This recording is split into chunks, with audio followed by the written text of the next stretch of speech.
Hey Copper Nerds, time for another little channel update, and you know what that means. A little bit of whiskey and let's talk. Let's get into it.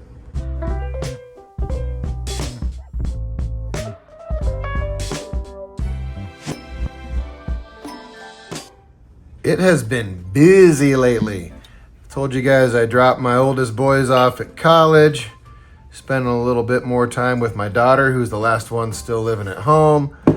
And work's been busy, life's been busy. And I just want to let you know I'm probably going to slow down a little bit for a little while. I have an old Army injury to my back that I'm getting sorted out. I had a good friend of mine who's a physician who would give me cortisone shots in my SI joint, which has really bad arthritis. And that's been working for me for years. And then he retired recently. And I can't find anybody to give me a shot. It's not like a complicated deal, but I went to our local hospital the other day, like to the walk-in. And they were like, well, the walk-in can't take care of you. And you're a VA patient, so you got to go through the emergency room, which is wild. So I went to the emergency room. Same thing. They were like, no, none of us here know how to give a cortisone shot. And I was like, it's a shot. And I was told, no, it's a procedure. And they made this big deal out of it and ended up just leaving and being miserable, which I still am as I sit here. So probably going to be dealing with that this week. And I don't know, having like constant chronic pain is really a annoying hindrance and makes it tough for me to just be my normal self. So I'm going to slow down a little bit while I get myself sorted out. And some cool things coming up for the channel, though. One thing I'm very excited about, I'm not going to stop making content, guys. It's just not going to be daily for a little bit. Robert Powers is sending me his updated attribution guide. So that's, I think, in the mail right now. We'll be looking at that soon. What else? I know. Sorry, the laundry was beeping there. Where was I? Got kind of a fun project coming up. I reached out to some of the senior EAC guys. I had gotten an email from Dr. Dane Nielsen, and it was regarding the Edge Blunder Registry that I published a call for updates for in the last issue of Pennywise. And he reached out to me with an update, but then I noticed he was like EAC member number 21 or something like that, like super early, original crew, really. And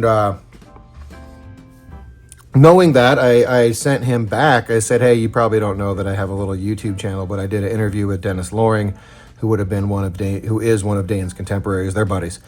And so I sent him a link to that, and he responded and told me he had like some 70 some odd letters that he and Dennis had written back and forth along with a bunch of other people, which got me interested in the subject.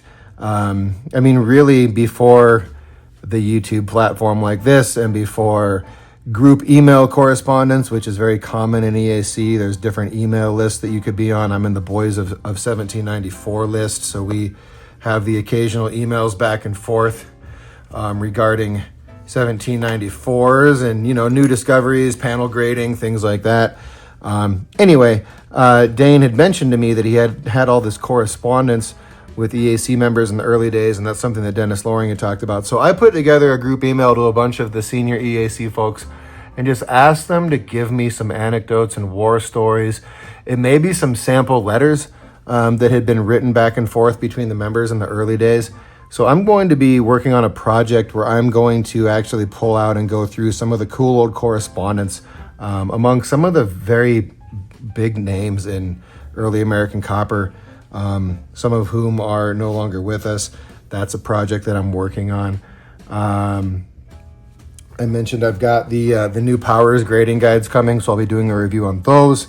I am super into these Druid pennies, you guys. I just can't compare them to anything else that I have ever myself owned or handled or curated or looked at. And they're just lovely. I like the size a lot too. I know I've shown off that they're just so much bigger than a large cent, more than double the weight. A half penny was heavier than a large cent. This is a penny, and then of course, you know, the 2 pennies are absurdly large. But I just can't get over how lovely these Druids are from the Horde.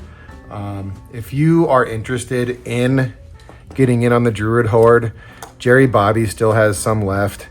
And just drop me a comment here and I'll make sure you have his email address to get a hold of him. These things are shockingly affordable. We're talking a few $100s. I mean, you would look at something like this, and truly, if you were buying these, you know, a year ago, you would spend at least $1,000 to get something of this caliber. As I carefully get my red one out. I mean, you would be spending at least $1,500 on something like this before the Horde came out. And now you can get something like this for, you know, $300-400.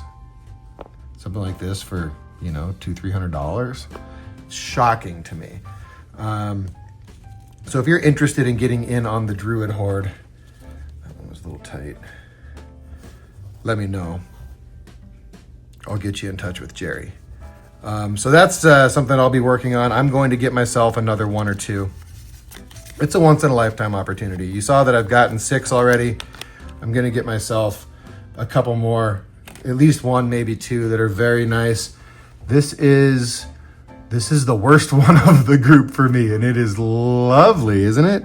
There is a little tiny green spot that was growing on it right there, probably a spit mark or something. And I meticulously and painstakingly, under magnification, lifted off some of that green spot. You really can't see it anymore. I mean, there's a little discoloration there, but what was above the surface is now gone. And very happy about that. I was so nervous. I've never worked on anything quite like this. I didn't do it on video or anything, but really just under magnification, I could feel the edge of that green spot and just popped it up a couple of times, and it is off. So I love this particular coin. It's going to stay on the desktop inside of its cotton and its envelope, but you'll see this one quite often. I feel like I can handle this one a little bit.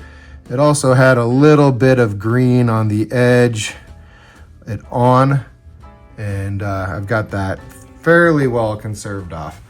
But you're going to see a little more from me with the Druids. They're so cool. They're so incredibly cool, you guys. They're so much cooler in hand than what you're seeing in photos. But yeah, do drop me a note in the comments if you're interested in them, and I'll get you in touch with Jerry.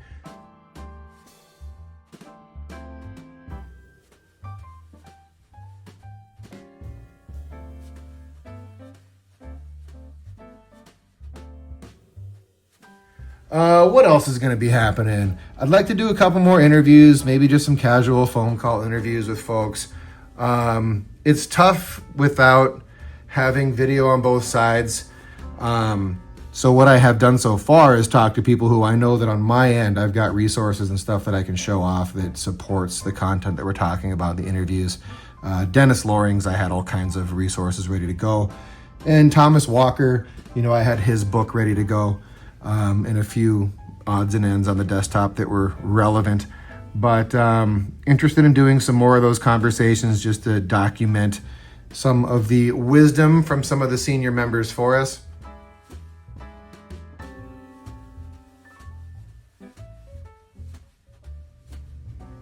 I've got a Jack Young 1796 counterfeit that Bob Julian drew and depicted.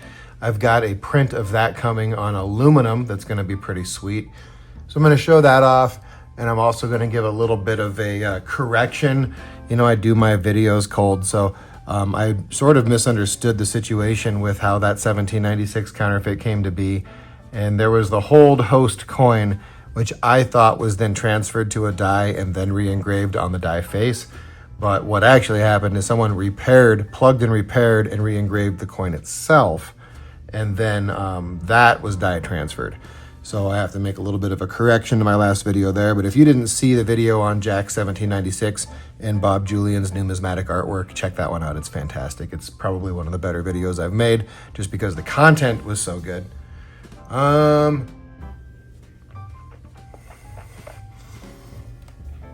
Yeah, that's probably it for the moment. It's a Sunday. I'll put this out tomorrow on Monday, but probably this week I'm going to take it a little bit easy and get some stuff sorted out. But I'll keep making sporadic content. It just won't be daily for the next few days probably. But I've said that before and then continued with the daily content anyway, so we'll see what happens. I'm looking at another 1794 possibly for my collection, one of the tough ones that I've been waiting for the right one at the right price to come along. So I'll probably have an update there. We'll see. I'm talking with Glenn McCauley about that one a little bit. There goes the laundry again. Let's just say the laundry's cutting this one off. Appreciate you guys checking this one out. Hit me up in the comments as always, and I'll catch you on the next one.